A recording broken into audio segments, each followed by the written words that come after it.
Welcome to Hammering It Out with Hammer.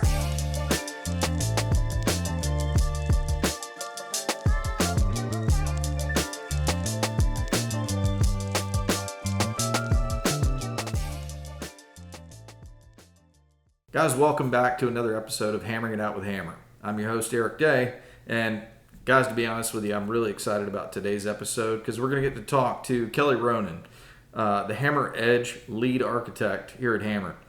Kelly, thank you so much for joining us. Good morning, and thanks for having me. Absolutely.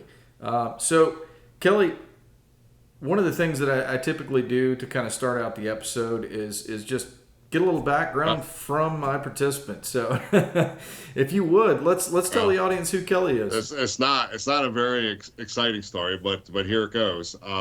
My current role is a senior solution architect, specific to the Hammer Edge platform. For the Hammer team. 100% of my focus is Hammer Edge and the agent experience.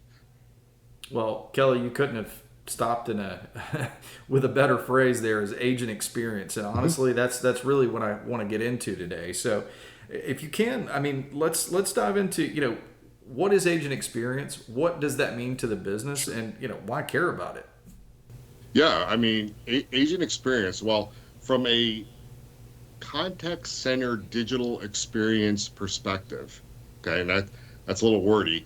Agent experience is the collective impact of digital interactions a service delivery agent has with technology-based systems, right? It's the ease at which a service delivery agent can do work, or maybe said differently, accomplish their work and or objectives based upon the technology platforms they are required to use.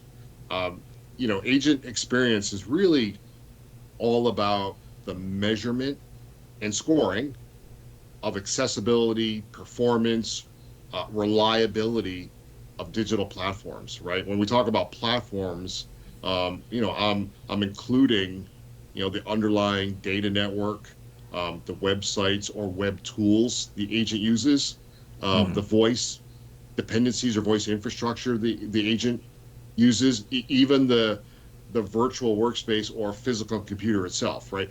All of those platforms are like in play when we measure and assess agent experience. Gotcha. So, that's incredible. I guess what I'm trying to wrap my head around is, the development of the product. It just seems like a very unique play. What drove Edge to exist? We've always had. As you know, we've always had a foundation, right, in contact center monitoring, measuring, observability, things like that. Many years ago, probably just pre-COVID, we had a lot of instrumentation that would let us know, the health and availability of certain segments of, a customer's contact center infrastructure. A lot of that technology was based, in the data center, and would let us know, if calls were being delivered successfully and so on and so forth. Right. I was actually visiting with an enterprise customer who had a series of, let's say, internal IT infrastructure problems, and said, this is frustrating because I have the best, or the company has the best monitoring observability tools money can buy. End users of my systems complaining that things are not well performing, or things are just at times not available. Yep. And none of my instrumentation is supporting that, and he was frustrated. He was very frustrated. The comment that resonated probably the most with me was, he said, with COVID, and this sudden urge, and this was like early COVID days, this push to send people home. He goes, I am completely unable to support thousands of remote offices of one resource.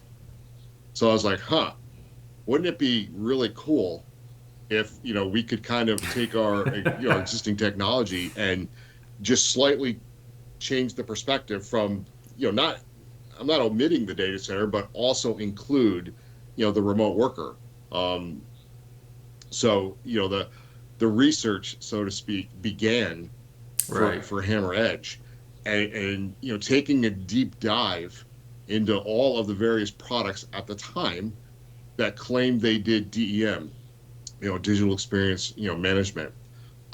What I realized was that a lot of those offerings and those platforms were really nothing more than like bolt-ons to existing network management or APM type platforms.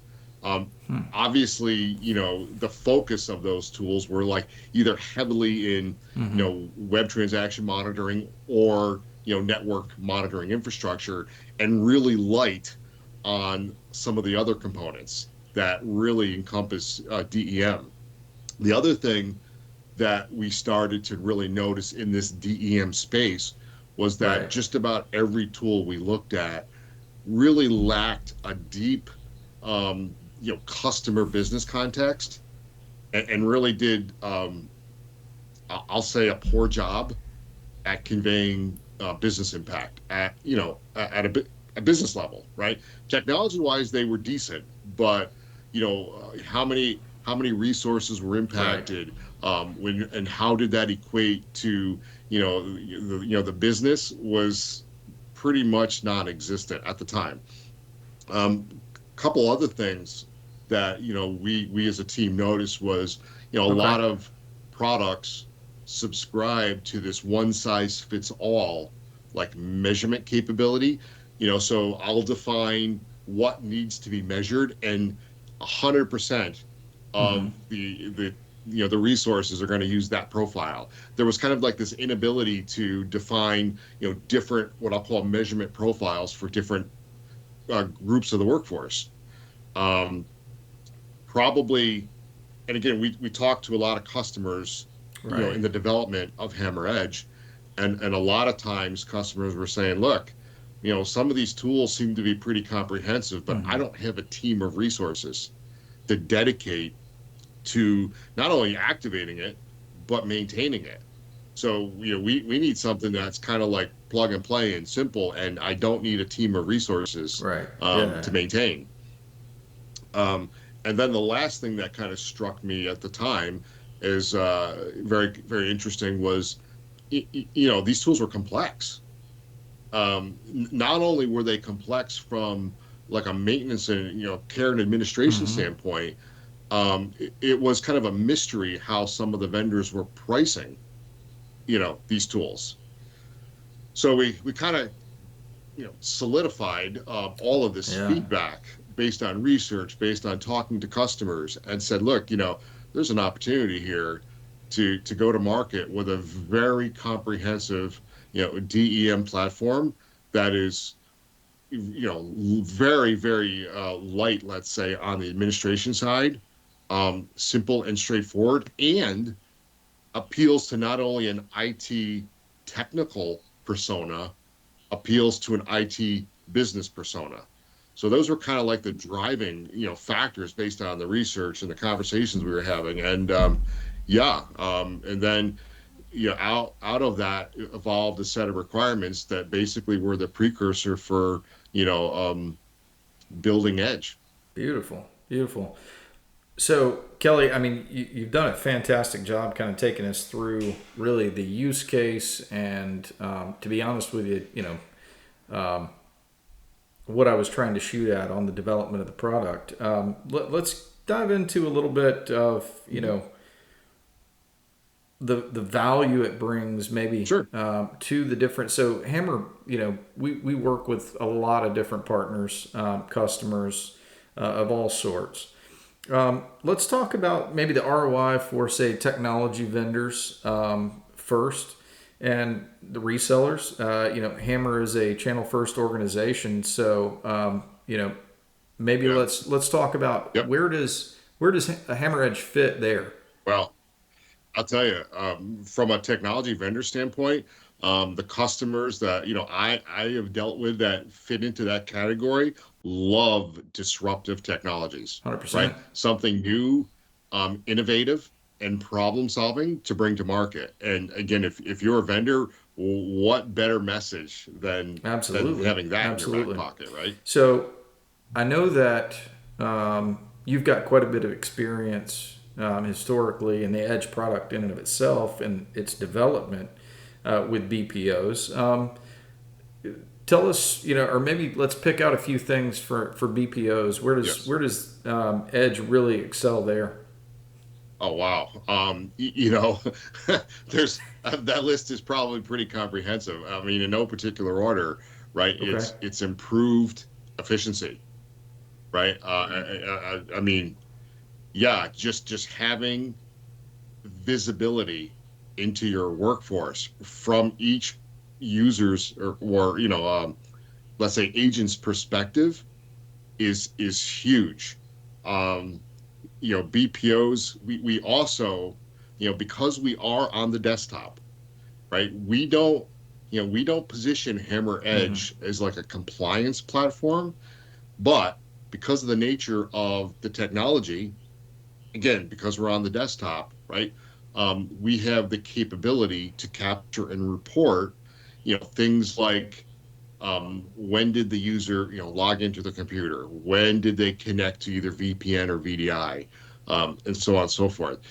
I mean, there's even the capabilities to potentially capture and report Oh like wow, yeah, versions of an yeah. application, peripherals that the agent may be using. So, where I'm going with this, in addition to saying, look, these applications, what have you, are healthy and available and well performing, um, we often find ourselves, like for BPOs, satisfying compliance types of use That really is, cases, yeah. which is very interesting. Um, a lot of BPOs look at Hammer Edge as a I can differentiator in the imagine, market, yeah. right?